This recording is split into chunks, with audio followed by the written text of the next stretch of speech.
साथ कुछ मेहमान भी हैं, जरा उनसे भी बात कर लेते हैं। जगदीश भाई और अमित हमारे सहयोगी भी हमारे साथ जुड़ रहे हैं, उनके पास भी चलेंगे। लेकिन जगदीश भाई, ये आपने सट्टा बाजार में कुछ पैसा तो नहीं लगाया, आपका क्या हिसाब है? देखिए सुशांत भाई, पिछले 14-15 साल से मैं चुनाव को बहुत नजदीकी से देखता हूं और मैं समझता हूं, मैं आपको बता दूं, परिणाम या सट्टा बाजार या एग्जिट पोल क्या आने वाले हैं। जितने भी एग्जिट पोल आएंगे 150 प्लस बीजेपी को बताएंगे, कोई तो 200 भी पहुंच जाएगा। और जो आप ये देख रहे हैं सट्टा बाजार, ये सब धराशायी हो जाएंगे 5 तारीख 5 तारीख को जब रिजल्ट आएंगे। तो बंगाल में आपके हिसाब से कौन जीत रहा है? कोई टिकेंगे नहीं भाई। मैं समझता हूं जिस तरह से ये सवाल आपका बहुत इंपॉर्टेंट है, इसका जवाब देने, इसका जवाब 3 लोग दे सकते हैं, मोदी जी, अमित शाह जी, चुनाव आयोग। बाकी किसी को नहीं पता। मैं तो कहां से बताऊंगा? मैं तो अनुमान पूछ रहा हूं ना, मैं तो रिजल्ट बता रहा हूं। नहीं, आप कह रहे हैं सट्टा बाजार गलत है, रिजल्ट पैक हो चुका है। सुशांत भाई, रिजल्ट पैक हो चुका है, वही आना, ये सब सट्टे बाजार धरे रह जाएंगे, एग्जिट पोल धरे रह जाएंगे। आप देख लेना, मैं तो देखता हूं। मैं कह रहा हूं सट्टा बाजार और एग्जिट पोल आप कह रहे हैं कि धरे रह जाएंगे, और आप कह रहे हैं कि सट्टा बाजार एग्जिट पोल बीजेपी की जीत दिखाएंगे, तो इसका मतलब आप मान रहे हैं कि टीएमसी जीतेगी वहां? नहीं, मैं तो कह रहा हूं कि मैं जो कह रहा हूं ना भाई, कैसे जीतेगी टीएमसी? जनता की वोट होगी तो टीएमसी जीतेगी। सिस्टम जब सारे अफसर, सारी पुलिस लट बच जाएगी तो कहां टीएमसी रहेगी और कहां कांग्रेस रहेगी या कहां और दल रहेंगे? अच्छा, तो अमित शाह जी को पता है एग्जिट क्या होने वाला है। अच्छा, तो इसका मतलब 15 दिन से वहां बैठे। जगदीश भाई, आप कह रहे हैं बंगाल में चुनाव बीजेपी ने हैक कर लिया है और वहां बीजेपी जीतेगी, ठीक है? बिल्कुल। तो इसी तरीके से वो केरल में भी जीत जाएगी? भाई केरल देखो, अब आप 5 राज्य की बात करें जो आपने कही है। असम में भी जीतेगी? पांडिचेरी जिसकी है उसकी रहेगी। अच्छा। केरल हमें देंगे मोदी जी। क्यों? नहीं तो शोर मचाओगे आप लोग भाई। सभी लूट लिया, हम भी शोर मचाएंगे हैं। और स्टालिन को नहीं देगी। आसाम और ये दोनों इन्होंने धराई तरीके से लूट लिया। साफ साफ कह रहा हूं, और परिणाम भी आएंगे, देख लेना। नहीं, और तमिलनाडु किसको देंगे? भाई जो है वही, जो मुख्यमंत्री वो ले जाएगा। तो आप लोग क्या ऐसे मीटिंग किए हैं कि ये ले तू रख ले तमिलनाडु, मीटिंग नहीं किया भाई। 14 साल से केरल। सुशांत भाई, 14 साल से मैं चुनाव को देख रहा हूं भाई। जब हरियाणा पूरा हमारा था, आप लोग सारे कह रहे थे हमारा सुपड़ा साफ कर दिया, तो इसमें क्या चुनाव? देखिए जगदीश भाई, इसमें नॉर्मल हिसाब ये लग रहा है कि आपको लग रहा है कि केरल कांग्रेस जीतेगी, तमिलनाडु में आप कह रहे हैं डीएमके जीतेगी, बंगाल और असम आप कह रहे हैं बीजेपी जीतेगी, लेकिन आप उसको मान नहीं सकते, तो आप कह रहे हैं कि वहां पे सेटिंग हो गई है, और पुडुचेरी में कह रहे हैं जो हिसाब है वो तो रहेगा। प्रेम कुमार जी, आपके हिसाब से? मेरे हिसाब से ये चुनाव जो है हर जगह टक्कर वाला चुनाव है।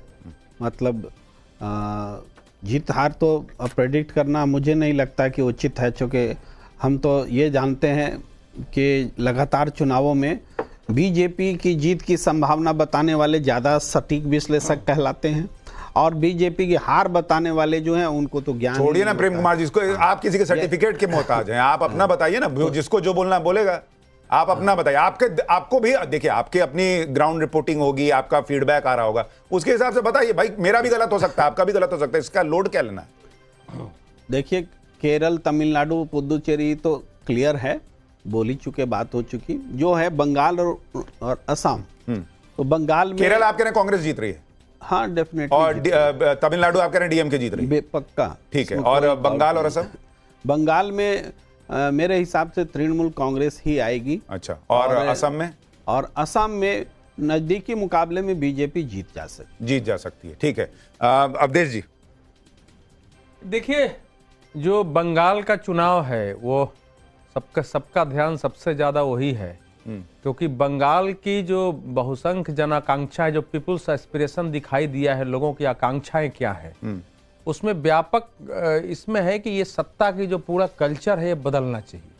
क्योंकि वहाँ जनसांख्यिकी जो है, वो डेमोग्राफी, राष्ट्रीय सुरक्षा, उससे जुड़ा हुआ घुसपैठ, हिंदुओं के अपने अस्तित्व का प्रश्न कि अगर ये सरकार रह गई तो बांग्लादेश हमारे साथ भी हो सकता है, और आंतरिक सुरक्षा, खासकर महिलाओं की सुरक्षा और आर्थिक विकास, ये ऐसे भाव थे जो नई पीढ़ी से लेकर बाकी को लग रहा था कि इस सरकार में ये सब संभव नहीं है, तो हमको इसमें बदलाव करना, तो परिवर्तन होगा आप कह रहे हैं? देखिए, पूरी संभावना है परिवर्तन की। ये आप डिप्लोमेटिक मत खेलिए, सीधा बताइए, खुल के बताइए क्या लग रहा है। संभावना नहीं, मैं इसको संभावना वाला वर्ड हम लोग नहीं लेके चल रहे हैं। ममता बनर्जी की वहां शुरुआत 60 से 65 सीट से होती है। ठीक है, सही बात है। क्योंकि मुसलमानों का जो बहुमत है, बल्कि मतलब नहीं, मैं अगर उसको वोट शेयर में चेंज करूं, अधिक संख्य देखिए, अगर आप मान के चलिए 30% के करीब मान लीजिए बंगाल में मुस्लिम वोटर है, और जब हम ये कहते हैं कि 95%, 93% वोटिंग हो रही है, तो इसका मतलब यह है कि मुसलमान भी भर भर के वोट कर रहा है, हिंदू भी भर भर के कर रहा है, क्योंकि 6-7 ही लोग 100 में से नहीं वोट करने आए, बाकी तो सब कर रहे हैं। तो इसका सीधा मतलब यह है कि ममता बनर्जी को अगर मुस्लिम वोट एक मुश्त पड़ रहा है तो वो 30% वोट शेयर के साथ, उसमें 2-3% ऊपर नीचे कर लीजिए तो 27-28 के साथ शुरू कर रही हैं। उनको जीतने के लिए 48 पर जाना है तो बाकी 70 में से 20% चाहिए। बीजेपी को जीतना है, इतिहास रचना है तो 70 में से 50 चाहिए, 48 चाहिए। क्या 70 में से 48-50 बीजेपी को आता लग रहा है आपको? नहीं, पहले भी आ रहा था। कब? ममता बनर्जी के 48% वोट में से 24% मुसलमान के बात सही है। भारतीय जनता पार्टी को 5 से 6% वोट और चाहिए था हिंदुओं का इस बार की जीत के लिए, और बाकी जगह मिल रहा है। लेकिन जो वो 74-75 सीटें हैं ना, वहां हिंदू किसी को जिताने की स्थिति में नहीं रहते हैं। तो उसमें से मुझे लग रहा है कि 5-6 सीटें तो कांग्रेस के पास जा सकती है, मालदा, दक्षिण दिनाजपुर और उस एरिया की, लेकिन बाकी सीटें वो जाएंगी। बीजेपी को 230-32 में से लाना है, और मुझे लग रहा है कि इस बार वहां मामला बदला हुआ है। जितने सुरक्षा में मतदान हुए हैं। अमित भाई मैं आ रहा हूं, हमारे साथ टीएमसी के प्रवक्ता संजय शर्मा भी जुड़ गए हैं। संजय जी, अब तो ऑलमोस्ट चुनाव खत्म ही हो गया, ज्यादा समय नहीं बचा है, 6 बज गए हैं। एग्जिट पोल भी हम लोग रख ही देंगे। आपके हिसाब से बंगाल क्या लग रहा है आपको?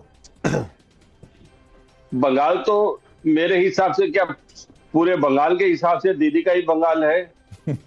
4 तारीख को घोषणा होने की औपचारिकता मात्र बाकी है, आप देख लीजिएगा। तो कितनी सीट आपको लग रही है सर? हमारी सीटें 226 के आसपास रहेंगी। 226? तो अगर इतना 200 प्लस सीट आ रही थी सर, तो अभिषेक बनर्जी को धमकाना क्यों पड़ा कि 4 तारीख को 12 बजे के बाद बताऊंगा दिल्ली से किसका बाप आएगा बचाने? धमकाने की हमें आवश्यकता नहीं पड़ती। धमकाना तो केंद्रीय गृह मंत्री को आता है। ए दीदी, कान खोलकर सुन लो, बंगाल की जनता ने तो ये जो अभिषेक बनर्जी की लाइन है, आपको ये धमकी की कैटेगरी में नहीं लगती है कि कौन तुमको बचाने आएगा 4 तारीख को 12 बजे के बाद? ये केंद्रीय गृह मंत्री जी जैसी भाषा बोलेंगे। आप मुझे बताइए, भाषा की शुरुआत किन्होंने की? और अभिषेक बनर्जी ने जो बात कही है वो बात टू द पॉइंट कही है, टू द पॉइंट कही है। यदि गुंडई करोगे तो गुंडई का जवाब, यदि कोई यहाँ पर ये आजकल सिंघम की चर्चा चल रही है, अभिषेक बनर्जी ने गुंडे का इस्तेमाल नहीं किया। गुंडे शब्द का इस्तेमाल अमित शाह जी ने किया था, अभिषेक बनर्जी जी ने गुंडे शब्द का इस्तेमाल नहीं किया था। जो और उन्होंने कहा कि ये सीट हम पिछली बार भी नहीं जीते थे, और इस बार भी अगर होगा तब देखना नहीं हो तो खुलेआम। सुनिए, उस सारे खुलेआम भारत के चुनाव के इतिहास में सब एक पार्टी का सर। अच्छा चलिए संजय भाई, ये बताइए, खुलेआम धमकी है मतदाताओं आपको अभिषेक बनर्जी की धमकी नहीं लग रही, लेकिन ये बताइए आज जो वो ईवीएम वाला कांड हुआ है कि बीजेपी के कैंडिडेट के सामने जो बटन था उसमें टेप लगा दिया, वो क्या था? अब पकड़ा गया वो, ये पकड़ा दे, इस पर तो चुनाव आयोग स्पष्टीकरण देगी। चुनाव आयोग ने कहा है कि कुछ यदि हमें गड़बड़ लगी तो हम नहीं, अरेस्टिंग हो गई। सुनिए, प्रदेश के मुख्य निर्वाचन अधिकारी ने अभी टाइम्स नाउ पर वो इंटरव्यू आ रहा था, उन्होंने कहा है कि वो व्यक्ति गिरफ्तार हो चुका है। बाकी उसका सामान्य नियम है कि हम उस मतदान को रद्द करते हैं, उस पर अभी फैसला नहीं हुआ है। वो आगे ऑब्जर्वर के सारी रिपोर्ट आने के बाद फिर औपचारिक कार्रवाई होगी। वो अरेस्ट हुआ है। नहीं, मतलब मेरा प्रश्न ये था सर कि 226 जीत ही रहे थे तो टेप लगाने की क्या जरूरत थी? अरे इसका मतलब आप बोल रहे हैं क्या कि टेप लगाने का काम हमने किया है? ये सब काम भारतीय जनता पार्टी का है। अच्छा, बीजेपी अपने कैंडिडेट के सामने जो बटन था उस पे लगा दी टेप कि मेरे को वोट मत कर दे। बीजेपी विक्टिम कार्ड तो खेल सकती है ना। देखिए हमारे साथ ऐसा हो रहा है जिसमें लोग माहिर हैं। अच्छा, विक्टिम कार्ड खेल रही है, ठीक है। अमित भाई भी हमारे साथ जुड़ गए हैं, हमारे वरिष्ठ पत्रकार हैं हमारे साथ। अमित भाई, आप इतना घूमे बंगाल में, तो जो अलग अलग प्रेडिक्शन है, लेकिन मोटे तौर पर कोई टीएमसी कह रहा है, कोई बीजेपी कह रहा है, अभी क्लियर एकदम नहीं है। आपके हिसाब से आपको क्या लग रहा है और बाकी राज्यों का आपको क्या लग रहा है? देखिए, मुझे लगता है कि बंगाल से पहले एक चीज कर दूं कि असम और पुडुचेरी यहां पर एनडीए की सरकार बनने जा रही है। तमिलनाडु जो है उसमें मान रहा हूं कि जो अभी डीएमके की सरकार है, जो डीएमके कांग्रेस की, उनकी सरकार आएगी।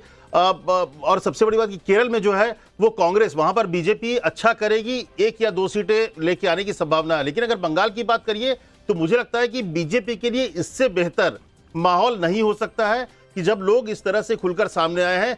पहली बार ऐसा हो रहा है कि आपको मुझे लगता है कि हम लोग सबने इतने साल से पत्रकारिता की है कि बंगाल के चुनाव में पहले फेज में एक भी बूथ में रिपोलिंग तक नहीं हुआ है। तो ये अपने आप में हुआ और मुझे लगता है उसकी वजह से सेकंड फेज में भी इस तरह से लोग आ रहे हैं। लेकिन अमित भाई, जब पत्रकारों से आप चर्चा कीजिए तो मोटे तौर पर एक फीडबैक ये भी मिल रहा था बीच में कि जो बंगाल के स्थानीय पत्रकार थे उनमें से ज्यादातर ये कह रहे थे कि ममता बनर्जी की सरकार आ जाएगी, और जो दिल्ली से गए हुए पत्रकार थे वो ये कह रहे थे कि नहीं, बीजेपी की सरकार आ सकती है। नहीं, देखिए मुझे लगता है कि ऐसा नहीं है कि उसमें से कई ऐसे लोग भी हैं जो दिल्ली से गए हैं, उनको लग रहा है कि ममता आएगी। और वहां अच्छा, पर लग रहा है। ममता, जब हम लोग भी वहां पे बहुत पत्रकारों से मिले, जब बंगाल में कलकत्ता में थे और इसके अलावा कई ऐसी जगहों पर जब गए हम लोग रोड शो के दौरान या फिर गांव में, तो लोगों ने भी कहा कि माहौल बदला हुआ। इस तरह का माहौल वहां के लोकल पत्रकारों ने भी नहीं देखा था। और मुझे लग रहा है कि यहां पर एक बड़ी भूमिका जो है, अगर महिला वोटर है वही अगर बचा सकती है तो शायद ममता को बचा पाएंगी, नहीं तो एक अंडर करंट जो है वो मुझे लग रहा है कि बीजेपी के पक्ष में है। लेकिन सिर्फ और सिर्फ एक जगह मुझे जो थोड़ी सी एक एक्स फैक्टर लग रहा है जो ममता बनर्जी के लिए, वो है कि जो महिलाओं के लिए जो उनकी योजना है, लक्ष्मी भंडारा योजना, वो अगर गांव में काम करता है तो वो ही एक ममता बनर्जी को बचा पाएगी। नहीं तो मेरे हिसाब से बीजेपी एज में है, बीजेपी एक अच्छी खासी सीट के नंबर के साथ आगे बढ़ सकती है। हालांकि 90-95 अमित भाई, जैसे आप देखिए बिहार में कहा गया था कि एकदम वोटिंग के पहले अकाउंट में पैसा आ गया था, तो उसका इंपैक्ट रहा, पीके से लेकर सब लोग कहते रहे। तो वैसे ही आप जो योजना बता रहे हैं उसका पैसा भी ममता बनर्जी ने अकाउंट में क्रेडिट कर दिया था, तो क्यों महिलाएं वोट नहीं देंगी, ये भी प्रश्न है। एकदम निश्चित, इसलिए मैं बोल रहा हूं कि उनके पक्ष में सिर्फ और सिर्फ एक चीज जाता है, क्योंकि बाकी सब जगहों में बहुत मुश्किल है, क्योंकि एक आम लोगों में नाराजगी है ममता को लेकर। और 15 साल का जो एक आप कह सकते हैं फटीक भी है, लोग कहते भी है कि चेंज हो जाए, लेकिन जो गरीब, क्योंकि बड़ा जो सेक्शन है वो गांव में है, और गांव की जो गरीब महिला है जिसके अकाउंट में पैसा आता है ना, एक आशंका ये भी होती है कि जो सरकार पैसा दे रही है लोग उस पर भरोसा करते हैं। तो मुझे लगता है सिर्फ एक वो एक्स फैक्टर है जो कि ममता को बचाती दिखती है। अदरवाइज मुझे एक चीज और भी लगती है, जब हम एंटी इनकम्बेंसी की बात करते हैं। देखिए बंगाल में 15 साल में लोग थकते नहीं है, वहां का मिजाज थोड़ा अलग है। आप देखिए 34 साल लेफ्ट रह गया, उसके पहले कांग्रेस इतने साल रहा था। तो बंगाल में 15-20 साल में लोग ऊब जाएं, थक जाएं, इतना नहीं होता है दूसरे राज्यों के मुकाबले। लेकिन 34 साल में सुशांत जी बांग्लादेश की घटना नहीं हुई थी। नहीं, जो सुनिए 34 साल में देखिए वो क्या है, वो रीजंस अलग हो सकते हैं, वो नहीं, लेकिन खाली सरकार से थक गए कि 15 साल हो गए चलो बदलते, वो हिसाब नहीं है। ठीक है कि पहले कांग्रेस रही, उसके बाद वामपंथी आए तो रहे, और फिर ममता बनर्जी रही है। लेकिन वामपंथियों ने शासन करते हुए भी उनके भी निर्मम शासन था, महानिर्मम था, निर्मम शासन था। लेकिन ममता बनर्जी के शासन काल में तो क्लियर कट लगा है पिछले 7-8 सालों में वहां के हिंदुओं को। जैसे आप मुर्शिदाबाद का दंगा ले लीजिए, महिलाओं के वस्त्र जिस ढंग से उठा लिए गए कि महिलाएं यहां से नंगे होकर निकले, और तालाब में जहर डाल दिया गया। और ममता बनर्जी कोलकाता में इमामों और मौलवियों के साथ मीटिंग कर रही थी कि आरएसएस बीजेपी ने कराया है। तो ये सब जो घटनाएं हुई है। दूसरा जो, ठीक है, मैं 1 मिनट आता हूं। एक अवधेश जी भी हमारे साथ जुड़ गए हैं, माफ कीजिएगा, हमारे साथ बीजेपी के प्रवक्ता जुड़ गए हैं, विजय शर्मा जी। विजय जी, बहुत स्वागत है आपका, थोड़ा लेट आप जुड़े, लेकिन मोटे तौर पर जो यहां पैनल है वो सब बंगाल में टीएमसी की जीत की तरफ इशारा कर रहा है, लेकिन कह रहा है बीजेपी भी टक्कर में है। आपको क्या लग रहा है? जीत की तरफ नहीं, वहां अगर आप जमीन पे जुड़े किसी कार्यकर्ता से बात करेंगे, वहां की रैलियों में देखेंगे, यशस्वी प्रधानमंत्री की रैली में लाखों लोग उमड़ रहे हैं, और जिस तरह से लोग, जनता समर्थन दे रही है भारतीय जनता पार्टी को, मुझे नहीं लगता भारतीय जनता पार्टी प्रचंड बहुमत के साथ आ रही है। 185 सीट से ज्यादा हम जीतने जा रहे हैं। 150 पिछले चुनाव से सर इस बार बंगाल में क्या अलग है जो आप 77 से 185 जा रहे हैं? क्योंकि जनता सड़कों पर आ गई है, जनता समझ चुकी है, भय, भ्रष्टाचार, अपराध और घुसपैठियों के खिलाफ जनता ने मन बना लिया है। जनता को पता है किस तरह से आयुष्मान योजना को रोक के रखा दीदी ने, किसान सम्मान निधि में 10,000 करोड़ का नुकसान हुआ किसानों को, जो बागान की जो श्रमिकों की योजना थी उसको लागू नहीं होने दिया केंद्र सरकार की, वो आसाम में लागू थी, तो नेबरिंग स्टेट है। तो ये सब चीजें दिखती हैं। और जिस तरह से घुसपैठियों ने माता बहनों की इज्जत लूटी, आपने आरजीकर का वाला मामला देखा होगा, जिस तरह से उन्होंने कहा कि मुस्लिम तो दूध देने वाली गाय है, जिस तरह से हिंदुओं को त्योहार मनाने नहीं दिया गया, उनको हाई कोर्ट की शरण लेनी पड़ी। तो ये इतने सारे, आपने देखा होगा टीएमसी का नेता था कि आज उसके बेटे ने किस तरह से अबोध बालिका को बुलाकर, ये सारी चीजें बंगाल में पिछले चुनाव के वक्त भी थी, तब भी ममता बनर्जी पर यही आरोप लगता था कि वो मुस्लिम तुष्टीकरण कर रही है। तो इस बार चेंज क्या है? तो मैं पिछली बार आपने देखा होगा, इससे पहले हमारी 3 सीटें थी, 10% वोटर थी, हमारी 38% वोटें होगी, 77 सीटें होगी। तो अब आपने देखा जिस तरह से चुनाव आयोग ने कमर कसी है, निष्पक्ष चुनाव कराया है, शांतिपूर्ण चुनाव कराया है। एक एक टीएमसी के नेता के घर नहीं, से पर 10 सर आपकी जो मिल रहे 3 हैं। से 77 हुई और 10 से वोट शेयर 38% हुआ, वो तो आपने लेफ्ट और कांग्रेस को रिप्लेस किया था ना। आपने ममता का वोट कितना काटा था? बात ये नहीं है, हमने तो बंगाल की जनता का दिल जीता था और आज हमने बंगाल की जनता का ही दिल जीतना है। वो प्रधानमंत्री मोदी जी के भाषण सुन लीजिए, एक एक बात हमने अच्छा, विकास बंगाल की आप बात की कॉन्फिडेंट है। हैं? देखिए, आपके लिए अच्छी खबर यह है कि सट्टा बाजार भी कह रहा है कि बंगाल में बीजेपी की सरकार आ सकती है। हालांकि कुछ कह रहे हैं क्लोज फाइट में टीएमसी की भी सरकार आ सकती है। तो एक लाइन नहीं, हमारे पन्ना दो चीजें जो है, विजय जी एक मिनट, दो चीजें बंगाल में इस बार जो है पैराडाइम शिफ्ट का कारण बना है। एक एसआईआर के कारण जो है, देखिए पर सीट 28,055 वोट कटे हैं। हाँ, तो वो सिर्फ टीएमसी के थोड़े कटे होंगे। नहीं सुनिए, टीएमसी के भी, लेकिन टीएमसी के भी कटे। फर्जी वोटिंग का जो खेल चल रहा था कम्युनिस्टों से लेकर के ना, बोगस वोटिंग का, मरे हुए के नाम पर बंगाल में टीएमसी के अलावा कोई फर्जी वोटिंग इतनी करने की हैसियत नहीं रखता था। और दूसरा, जो सुरक्षा की नहीं, पर व्यवस्था हुई है, आप जब कहेंगे कि ममता बनर्जी फर्जी वोटिंग से जीत जा रही थी, तो लोग ये प्रश्न पूछेंगे कि फिर चुनाव आयोग बहुत बढ़िया चुनाव कराता है, वो क्या, ये लाइन कहां गई फिर? नहीं, चुनाव आयोग फेलियर था। इतना फर्जी वोटिंग हो जाए कि कोई चुनाव जीत जाए उससे, अच्छा, इतना फर्जी वोटिंग हो जाए कि वो सरकार बना ले बार-बार। अभी अमित जी ने कहा, देखिए पहला चुनाव है 1967 के बाद जो हत्या रही थी, एक हत्या नहीं हुई सर। हिंसा तो आज थोड़ी बहुत हुई है। यही तो बता रहा है कि सुरक्षा का और एसआईआर का कितना ये बड़ा बात प्रभाव है कि हिंसा कम हुई है। बोलिए जगदीश भाई। देखिए विजय शर्मा जी बड़े खुश थे कि प्रधानमंत्री की रैली में लाखों लोग थे। अरे भाई कम बता रहे हो आप, लाखों तो हिंदुस्तान से चले गए थे, कम से कम 5-7 लाख तो बताते, थोड़ा सा और सम्मान बढ़ता। कहने के मैं समझता हूं कि अमित शाह जी कह रहे हैं, जगदीश भाई का दर्द समझिए भाई अमित शाह जी कह रहे हैं जाकर, लाखों लोग आ जाते हैं, अमित शाह जी कह रहे हैं वहां जाकर कि हम 1 लाख नौकरियां देंगे। अरे 2 करोड़ भारत की खा रहे हो, कहां से दोगे? आप कह रहे हो 3,000 माताओं के अकाउंट में डालेंगे, रो रही है दिल्ली वाली बेचारी सारी। कहां, कौन आप पे यकीन करेगा? भीड़ दिखाकर वोट के चक्कर में मत रहो भाई, ये दुनिया सब जानती है पैसे। अरे पर जगदीश भाई, और वोट भी नहीं देगी। जगदीश भाई, हालात ऐसे हो गए हैं। मतलब आप ये कह रहे हैं कि कोई बीजेपी पे भरोसा नहीं करेगा, फिर भी वो 77 सीट लाते हैं और आप भरोसे के लायक हैं, लेकिन आपको सीट नहीं आती। भाई मेरी बात सुन, हम तो लड़ी इस बात पहले सब सीटों पर हैं, अगली बार रिजल्ट देंगे आपको, क्योंकि बंगाल की जनता दोनों पार्टियों को देख रही है, दोनों एक ही थाली के चट्टे बट्टे हैं। राहुल गांधी जैसा कोई नहीं जो जनता की बात बंगाल में कांग्रेस की सरकार आ रही है। देखिए कहां पे? बंगाल में। और नहीं, बंगाल में नहीं आ रही, मैं कह रहा हूं भाई सच्चाई तो सच्चाई है। बंगाल में तो भी सारे आंकड़े 200 सीट आ रही है आपके हिसाब से? कांग्रेस को कितनी? भाई बंगाल में तो ईवीएम और एसआईआर का खेल है, चुनाव और अमित शाह मिलके 200 पार ले जाएंगे और ले जाएंगे। एक मिनट बैठी रह जाएगी। एक मिनट सर, ये बताइए, जब ईवीएम का खेल अमित शाह कर ही सकते हैं तो एसआईआर क्यों किए?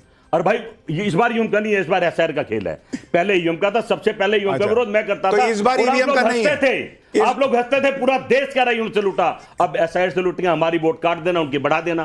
पूरा देश समझ रहा है जिस राज्य में 1,47,27 लाख वोट कट जाए, और बिहार में हजार वोटों से बनवास दे दिया था इन्होंने लालू के बेटे को पिछले चुनाव में, रात को 3:30 बजे 11 आदमी क्या दिए, डीएम ने जाओ आप हार गए, जगदीश भाई चले जाओ कोर्ट, कौन किसकी? जगदीश भाई, अगर ईवीएम हैक हो सकता है तो इस बार क्यों नहीं कर रहे हैं? इस बार एसआईआर क्यों किए? आपकी पोल खुल गई है, हर बार पोल खुल कर लेते हैं। अच्छा, इस बार ऐसे चलेगा, अगली बार कुछ और चीज ले आएंगे।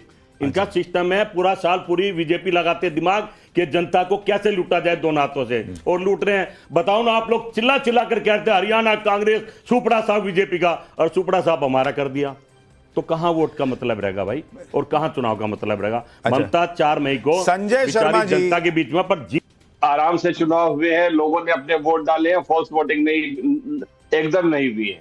मैं अवधेश जी से कहूंगा कि 4 तारीख को इस पर कायम रहिएगा कि अच्छे चुनाव हुए हैं। 1 नंबर 2, भारतीय जनता पार्टी जो कह रही है हमारी 3 सीटें थी, 77 सीटें हो गई, ये इसके पृष्ठभूमि में जाकर देखना जरूरी है। 2019 लोकसभा चुनाव में आपकी 2 सीटें थी और 18 सीटें हो गई थी, याद करिए सुशांत जी मेरी बात। फिर 2021 का विधानसभा चुनाव आता है, इनकी 77 सीटें हो गई, हम सब ने देखा। फिर 24 लोकसभा चुनाव आता है, इनकी लोकसभा में 18 से घटकर 12 रह गई। बंगाल की जनता का मैंडेट यहां से काउंट करिए आप, 77 से काउंट करने से नहीं होगा। जितने कटे उतने भाजपा के भी कटे होंगे। संजय जी, ये कोई तमिलनाडु में 74 लाख ये कोई वोट कटे। जरा मुगालते- ध्यान से सुनिए, उस समय आपके यहाँ 58 लाख ही कटा था। तमिलनाडु में 74 लाख अवधेश वोट जी- का नाम कटा, लेकिन वहां इतना बड़ा इशू नहीं बना वो। उस समय अब अवधेश ना जाके जी, 91 लाख हुआ है, उस समय तो आपके यहाँ कम ही अवधेश- कटा था। और जिस 27 अवधेश लाख की जी- बात हो रही है, वो 27 लाख लोगों का दावा कराया नहीं, गया और है। उसमें संजय जी सबसे बड़ा